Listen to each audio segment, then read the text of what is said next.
We have before you the three Lower Paxton Township Supervisor candidates. We appreciate your time. We appreciate you being here, so we're going to move this along. Just like the last format, pretty much the same. We're going to start with three opening statements at 3 minutes apiece. So if you'll do 2 questions. Okay. So we'll have a chance to get to some questions here. All right, so with our opening statement, would you please welcome Mr. Chris Judd. Hello, everybody. Thank you for sticking around tonight. My name is Chris Judd. I live in the Paxtonia section of Lower Paxton, and I'm running because we're going to raise our children here. We're going to retire here, and we're totally invested here. And I want to maintain the quality of life. I currently a soccer coach for CASA, serve on the Heatherfield Community Association board, where I'm a treasurer, former Boy Scout leader. 10 years was the vice chairman of the Public Safety Committee for the township, and had the honor of being elected and then re-elected to the school board. I did not vote for the tax increase, but that's not enough. If you're going to be in local government, you got to find ways to prevent a tax increase. You got to cut spending. And I helped reduce payroll in the school district by well over 200 people. That's almost unheard of. Most of them outside of the classroom. We talked about technology. The school board candidates talked about technology. I helped write the policy that allowed the students to use their phones in class. Now, we used to tell kids, put the phone away, get into the computer lab, and use those computers we just bought so you can look up some information. And we finally figured out that's not smart. They're carrying computers around with them. Now, I got to have strict guidelines, and we do. And that's another way that we save money. You don't need to buy laptops. Improving and increasing transparency in open government is very important to me. It was very important to me on the school board. I fought for many years to get our school board meetings streamed over the internet. We were finally able to do it in recent years with the help of Eric. Now, how many people watch it? I don't know. But they like that it's there. And it's good to have open government. I think we can do more on the township level with increasing communication, using technology. I love getting my newsletter in the mail, but maybe we can do more electronically. Maybe we can do more via email. Maybe we can do things that are more timely about construction and road closures, because it's about quality of life. That's what we need, government. Public safety. We don't want to be sitting in traffic. We want smart planning. I've been around this state as a journalist. I've seen communities that didn't plan wisely. They're either overdeveloped, concrete, border to border, or they were underdeveloped, and they have a depressed Main Street. We don't want either of that. We want quality of life, allow families to pursue happiness and create memories. And that's what I'm going to try to do if elected. Thank you. Thank you, Chris. We appreciate it. Next up is a 3-minute opening statement. Please welcome Katie Shive.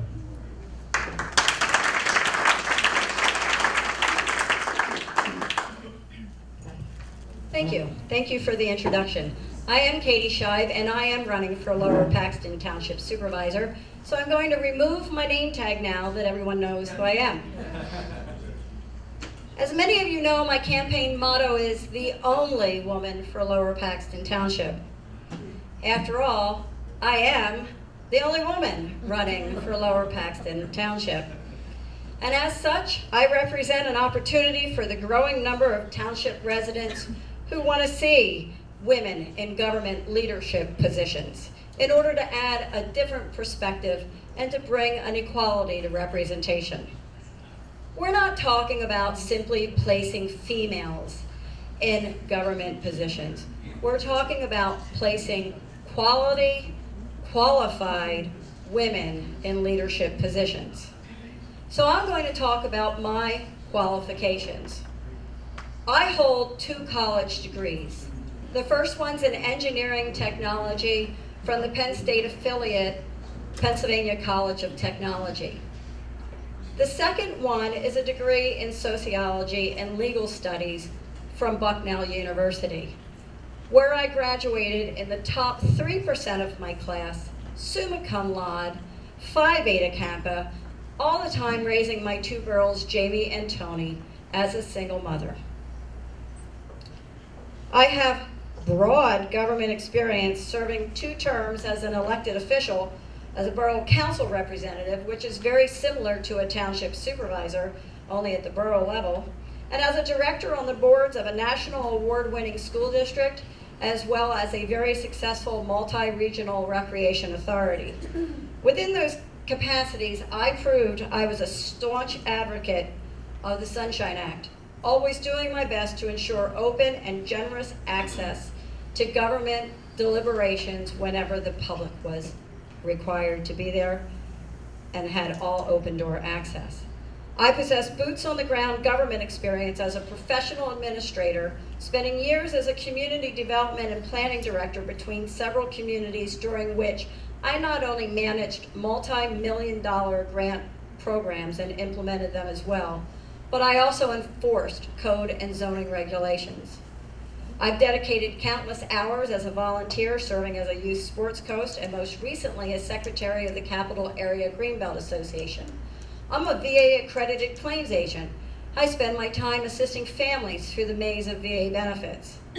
Currently, I own a financial services business, Progressive Asset Management, here in Lower Paxton Township, where as a financial consultant, I assist individuals, nonprofits, and small businesses build and manage their precious dollars in a way that addresses their financial needs while staying true to their moral compass. Recently, I took a strength assessment test that identifies my 5 strongest strengths as activator, strategic, well, I'll be done in just a second. Excuse me. Hey, I got shut down last night. Let me just finish here. On the family front, I have a terrific and supportive husband, Eric.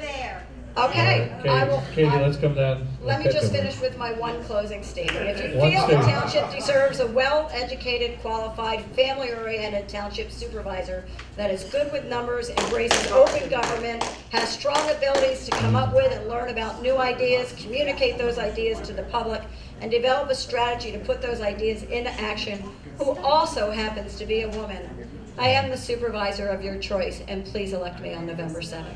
Thank you.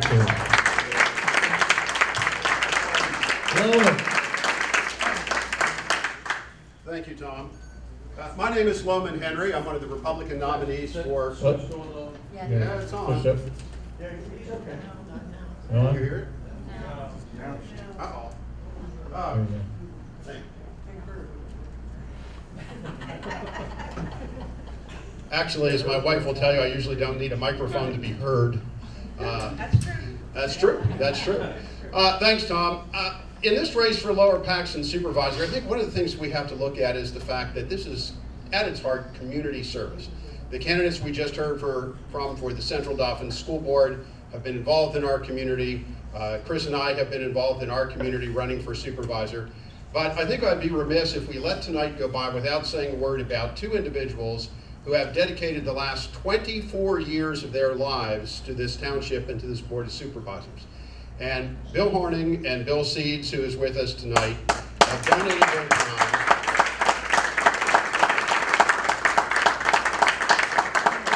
And you know, in Bill Seeds' case, he served, what, 14 years on the township's parks, and 15 years on the township's Park and Recreation Department. You know, that's a lot of years and a lot of time, and you only do that if you truly love your community. And I think it's important that what we need to get back to in this township is talking more about the things that unite us rather than what divide us. I know if you've watched some of the township meetings and you've heard some of the news reports on stations other than those represented here, you would think that there was a lot of controversy in Lower Paxton Township. And yes, we have some procedural issues, we have some administrative issues that need to be dealt with, and we're going to be able to take care of those very quickly. But I think we need to stop talking about us and them and start talking more about we. And those of us who have been involved in this community know that it is teamwork that brings us all together. We saw a great example of that this past weekend. Polly Murphy is here. She spearheaded our great 250th anniversary celebration. And you know, this is what makes Lower Paxton Township so great. We have people who give freely of their time and their energy and their money to get things done. And that's what Chris and I have tried to do throughout our lives here in Lower Paxton Township. I've had the honor of serving as president of the Colonial Park Rotary Club. Polly called me one day and said, Loman, I need a favor. Anything for you, Polly. We need a clock. Okay. That turned into a very big project, but we ended up with a beautiful clock in Lingelstown Square. That was a Rotary Club project. Another project led by Ron Marsico has been Heroes Grove. I've been honored to serve with Ron on that committee so that we can honor our veterans and those who have served our community as firefighters or as first responders. So these are things that people give their time and energy to. So as you look to who you want to elect as supervisor, please take a look at the people who have been involved in our community for a long period of time. Thank you. All right, thank you. All right, as we did last time, we'll pose a question. And Katie, would you like to go first on this one? Yeah, I have a question Okay. first. Did I hear that there's only going to be 2 questions? These, do you want to do 2 questions? We're crushed for time. Yeah, we are crushed for time. So But which you can 2 will they continue. be? First two. First two. Would you like the first one, Katie? Is that okay? All right. You have 2 minutes to answer. Recently, the Township Supervisors approved a rezoning request for the Blue Ridge Country Club property from an agricultural zoning to a mixed use of residential, assisted living, and small retail. The Board of Supervisors will likely face similar requests for the future as development continues. How would you describe your position on mixed-use rezoning requests associated with property development? Thank you. I'll try and keep it to 2 minutes, I promise. First, I want to give a shout out to SWAN, Stray Winds Area Neighbors. SWAN is a group of dedicated citizens that spend their own time kind of looking over the shoulder of the Planning Commission to see whether and how a local development is going to impact the citizens. They do a great job at leveraging with the developers. As far as Blue Ridge, I think that they've probably helped us negotiate a little extra recreation space and perhaps some density issues. I'd also like to make sure that the Planning Commission is staffed with knowledgeable citizens because they are the first line of review for the legalities of a planned development. Now, in answer to your question, I support multi-use land development providing it's done in an acceptable fashion. We've traveled enough to see town centers located within new neighborhoods, and what it does is provide walkability for the residents, provides a social atmosphere like a small downtown, and also lessens traffic congestion. So yes, I would support multi-use land development. Thank you. Loman, would you like to take the second one? Your mic may work now. Yeah, we changed out your mic there, see if that works for us. Okay, it does work. Thank you. I would agree. I think multi-use land development is a great idea. It's smart growth. It would allow us to take parcels of property and keep people into self-contained communities. And I think one thing we're going to have to look at in this township, all of our focus so far has been on development of open land and open space. But what we're going to start seeing is redevelopment and redevelopment issues coming before us, particularly as we look at things like the collapse of shopping malls. Our Colonial Park Mall was recently sold. It's hard to tell at the moment what the new owners might have in mind, but we're seeing big box stores and a lot of the big retailers closing stores, going out of business. And that means that as we look at redevelopment, we're going to be looking more at small businesses. And I think that small businesses are a great way to go for any community. We've seen that right here in Lingelstown, as we've seen Lingelstown Road and the core of the community redevelop with a lot of small businesses, restaurants, and specialty shops. We're going to have to look at that type of mixed use. And every development sort of is unique in its own way, but we'll take it one-on-one on a case-by-case basis. But overall, I would agree. I think that mixed-use development is certainly something we should be looking at. All right, thank you.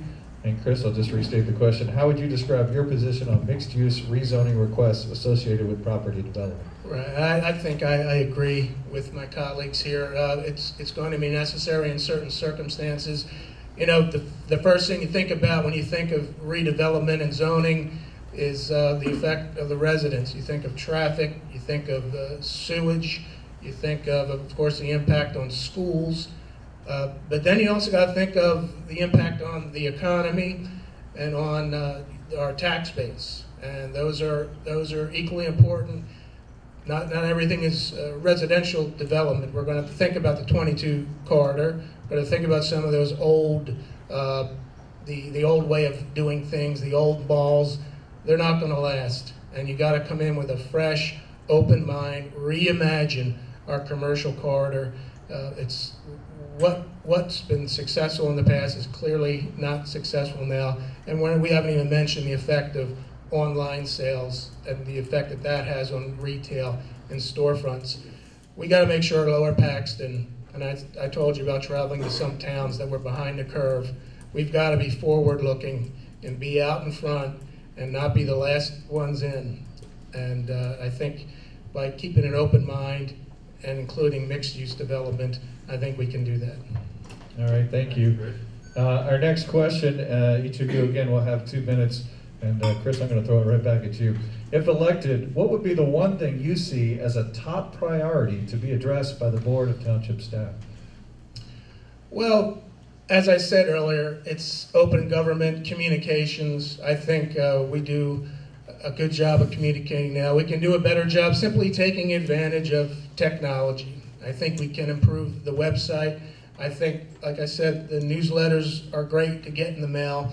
We can get them electronically. I would love, and I will look into it, and I've already spoken to people about it, where people can sign up for email alerts, where you can put in your address, you can put in some nearby roads, so that you can be notified when there's going to be road work in your area. How feasible is that? I don't know. Would it cost anything? I don't know, but we're going to look into it. There was a time when the township was doing the sewage line replacement, which is a massive undertaking that they have to do, but there were times when me and my wife didn't know how we were going to get out of our neighborhood every day. This road was closed today, this road was closed the other day. You know, it can get frustrating even though you know it's necessary. Can we do something? Does somebody somewhere know what roads are going to be closed on which day, and can we communicate that better? I think we can. Either you put it on the website and people go look for it, or again, you sign up to have some email alerts. I think communication, transparency, open government, that would be a priority. All right, thank you. Katie, we'll go to you if you would. If elected, what would be the one thing you see as a top priority addressed by the Board of Township staff? Thank you. This may or may not be a very popular answer, but it's a very short-term priority for me, which is the elimination of the bold print at the bottom of each public meeting agenda that says the Board of Supervisors may meet before or after each meeting to receive information from the township supervisors. As I mentioned earlier, I am a staunch proponent of the Open Meetings Act. If you look in the back of the room, there's a sunshine and an American flag. And basically, democracy depends on open meetings and the ability of the public to participate. And I'll give you just a quick example. When I was a borough council person, we voted to go into executive sessions at public meetings. And there was a time when the council wanted to go into an executive session about a land use issue. I objected to the executive session, and the solicitor upheld that it was executive session material. So I objected to the solicitor. So we waited while he reviewed the law, and he came back and he said, guess what? We can't go into executive session. So the meeting and the discussion was held open. Those that wanted to talk dirt behind those closed doors couldn't, and Lewisburg received the benefit of a multi-million-dollar recreational facility achieved through a private-public partnership. So I believe in open meetings. I believe that all information is available to the public, and I do believe that we need to eliminate those closed-door information sessions. Thank you, Katie. Loma, to you, what would be the one thing you'd like to see as a top priority addressed by the board staff? I got my start in Lower Paxton Township government by being on the township's Public Safety Committee. I had served for a number of years, actually as the first chairman of the Public Safety Committee. During that time, working with the township police, working with our fine volunteer fire departments. To me, there is no more core essential service for a municipal government than public safety. We have to provide a safe community for our citizens. We have to provide safe schools for our children, safe playgrounds for our children. And to me, the absolute #1 priority is our police department and our volunteer fire departments. Now, I'm pleased to say all of the above are doing well. quite well. Our volunteer fire departments are going to face some additional challenges in coming years because of the declining number of volunteers they have. I think, as Chris talked about, upgrading websites and using apps and other technology, the township can do more to assist our volunteer fire departments in recruiting new members and new volunteers. We have to keep those volunteer fire departments strong, because without the volunteers, we would be looking at, if we had to go to a paid fire department, probably what, Bill, in the neighborhood of $10 to $12 million a year, double the budget for fire protection. So to me, there's nothing more important than working on and working with our police, fire, and emergency services and providing for public safety. As for open meetings and open records, through my business, the Lincoln Institute, for many, many years, I've actually worked with Eric on a number of projects where we have fought to strengthen Pennsylvania's open records law. And I think that what we will need to do is, assuming Chris and I are elected, we're going to take a look at all the procedures of the Board of Supervisors. We'll consult with PSATS, the Pennsylvania State Department, the Pennsylvania State Township Supervisors Association. We're going to make sure that we comply with all applicable laws, if in fact we aren't now, but it hasn't been proven that they aren't at this point. I do see a need for additional information and a demand for that, and we're going to meet that need and demand. All right, thank you. In the interest of time, we're going to jump to your questions. So if you'd like to jump up there, we'd like to remind you to state your name, keep your question concise, and indicate if you'd like to direct it at one particular candidate or all of them. So, Alan, are you going to go first? Somebody else wants to. Jump on in. I don't want to get the reputation as being the first guy to ask a question. Ms. Shive, I have a question for you, if you don't mind. In your reading of your long prepared remarks, you mentioned about having a qualified woman in government, and I just wanted to mention that among our supervisors is a highly qualified, concerned, long-term citizen, Robin Lindsay, who currently serves as a supervisor. Can I address that? And does very well. I mentioned Robin's long-term living and in Lower Paxton Township and being concerned. I heard you talk about a lot of things that I heard you read a lot of things that you did in other places. Can you tell us how long you've been in Lower Paxton Township and what you've done in our community? Thank you. My God. That's great. And I did want to say, I did not say I'd be the only woman serving, but I will tell you, out of 65 supervisor terms since women got the right to vote, there's only been 2 terms that have been held by women, one of which is Robin Lindsay. And if you look on my website, I do say it would be a pleasure to serve alongside her. In answer to your question, we moved here in the spring of 2009. I have spent the last 8 years building my business, but I will answer, and this is an unfortunate answer for all of us. I came to my first Board of Supervisors meeting in the summer of 2009. There was one woman in the room, and she was the one taking notes. I provided some public comment because I thought that because I had a wealth of experience, perhaps I could assist the community. I was new, I had experience, I wanted to help, and I was rebuffed. I never went back until last year. I interviewed for the Recreation Committee, and the chairman of the Recreation Committee asked the question, if there was a contentious subject that came up, how would you vote, for or against? And I said, well, if I didn't think it was appropriate, I would vote against. And he said, oh, no, no, no. We want a unanimous vote anytime we take anything to the Board of Supervisors. I left.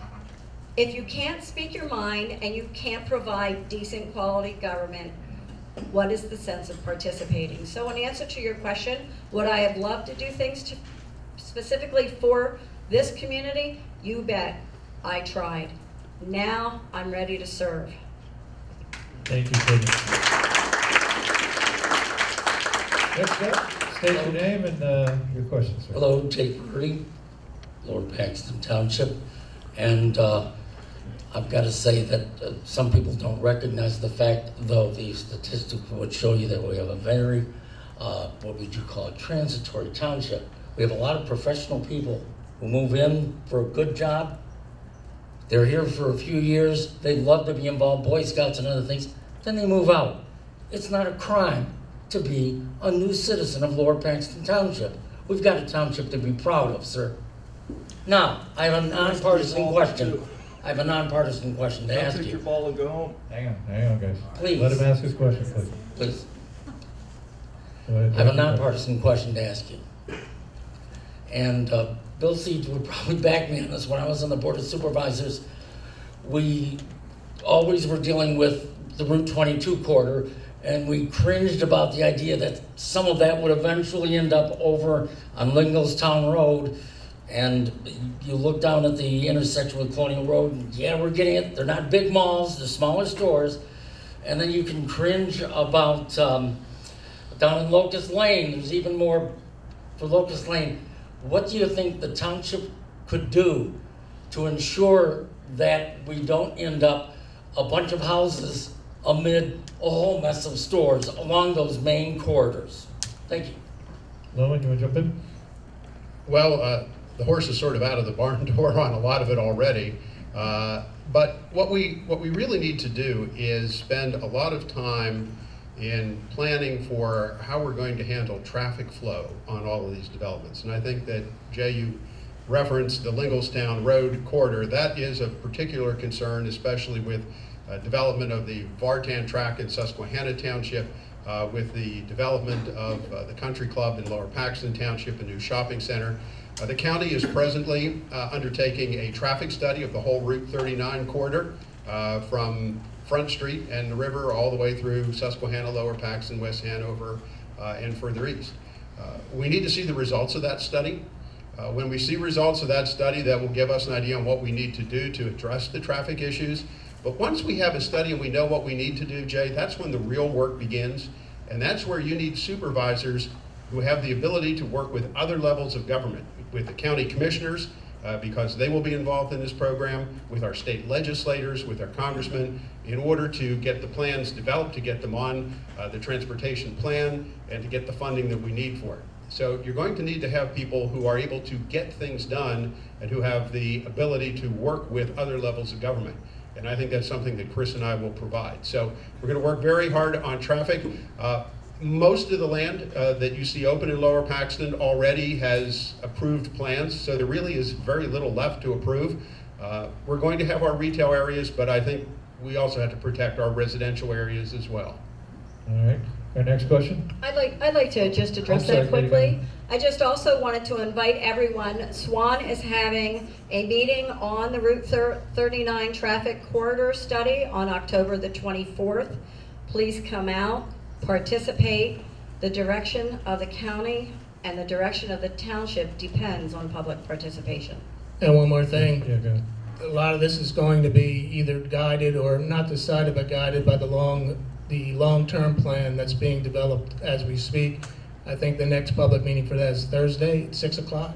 What? Next Tuesday at 6 o'clock. Next the Tuesday at 6. comprehensive plan. Tuesday at 6 o'clock, the comprehensive plan. A lot of what we're talking about right now will be discussed there.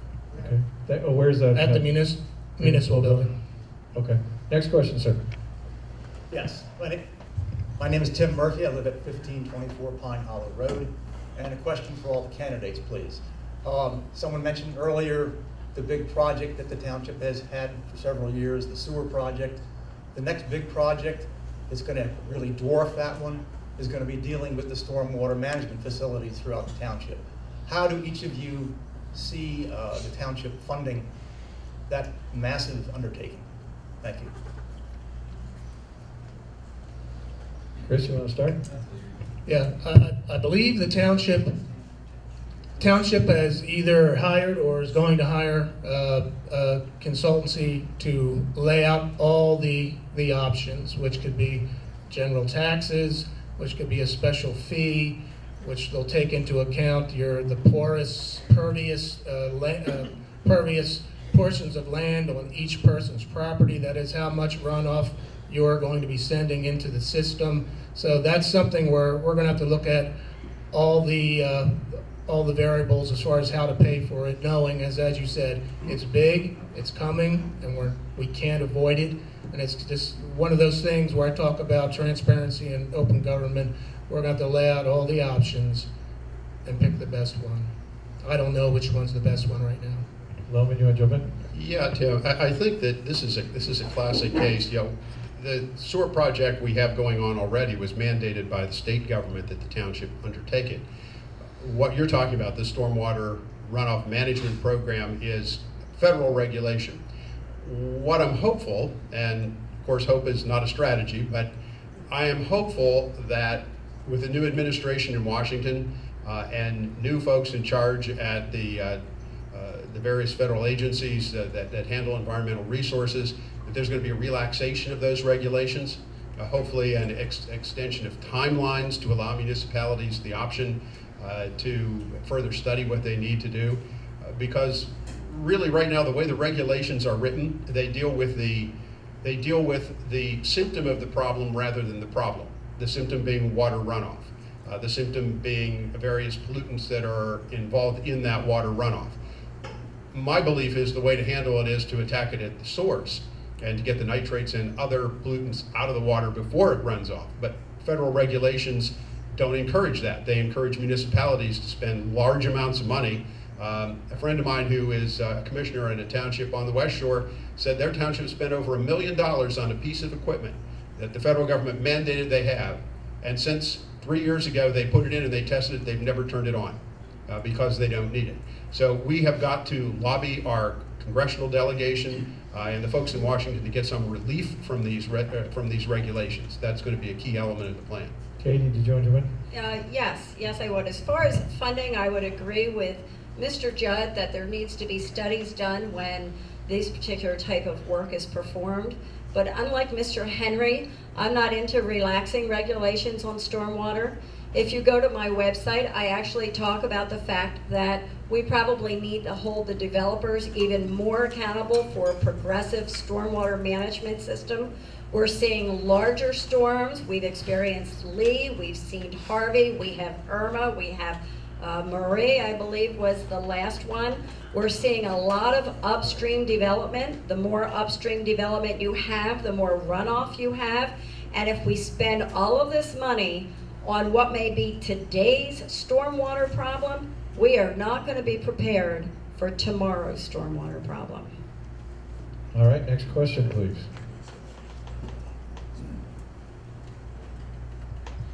I've spoken at many meetings that have gone on about these two developments, the one behind Sheets and the one over at the country club.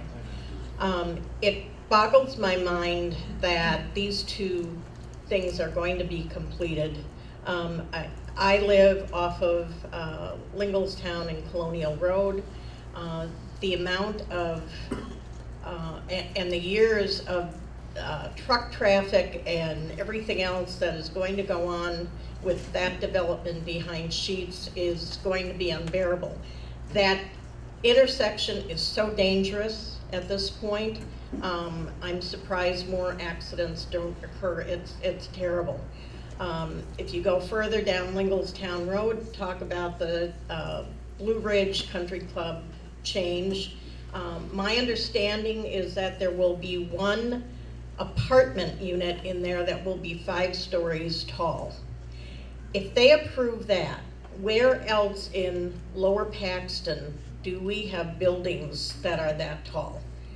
We're taking what's supposed to be a senior development and, you know, supposed to have green space for the community, and we're gonna stick a skyscraper up there. One of the comments from Mr. DeSanto was that this will not make a lot of more traffic because they're senior citizens. Well, I hate to tell you, senior citizens drive. We have grandchildren, we've got a lot of things. We do drive. My question to you is, what are your feelings? I know you're in support of development, but are you going to continue to lay all this out on the people who live in this area with construction, taking our green space?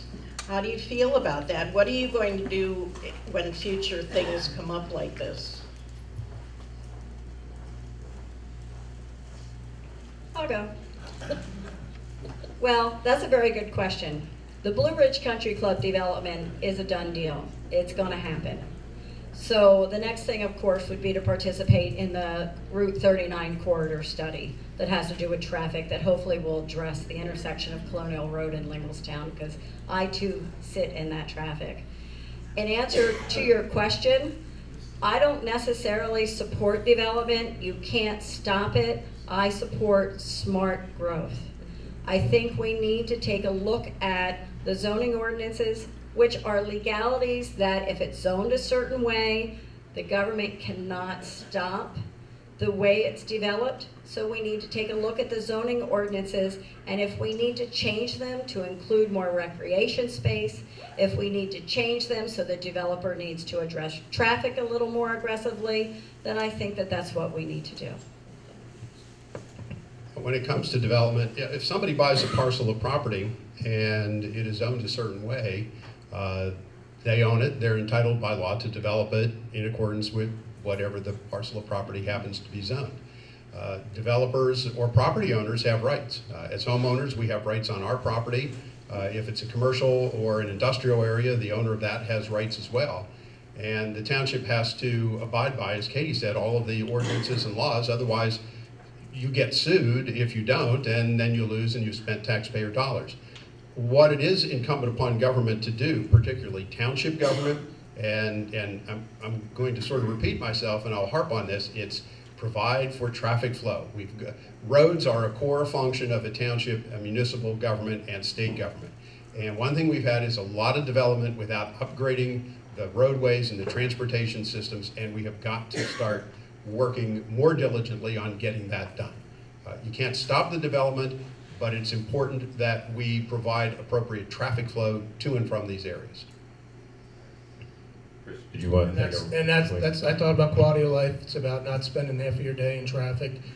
I've seen overdeveloped townships, and personally, I will never let that happen in Lower Paxton. All right, we have time for 2 more questions.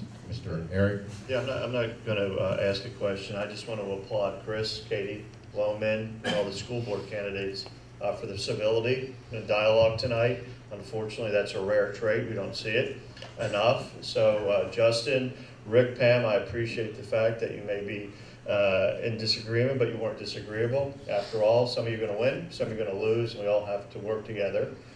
So again, I want to thank you because this is really informative rather than, I think we're all tired of the CNN, Fox nastiness that's out there. Bob, I also want to take the time to thank you. There's a lot of time that goes into doing an event like this, a lot of time. Every event that you guys have organized has been excellent, has been an objective exchange of information. So I want to thank you and encourage you to keep doing it because it is a public service. Sometimes people don't know how much sweat equity goes into it. Thank you.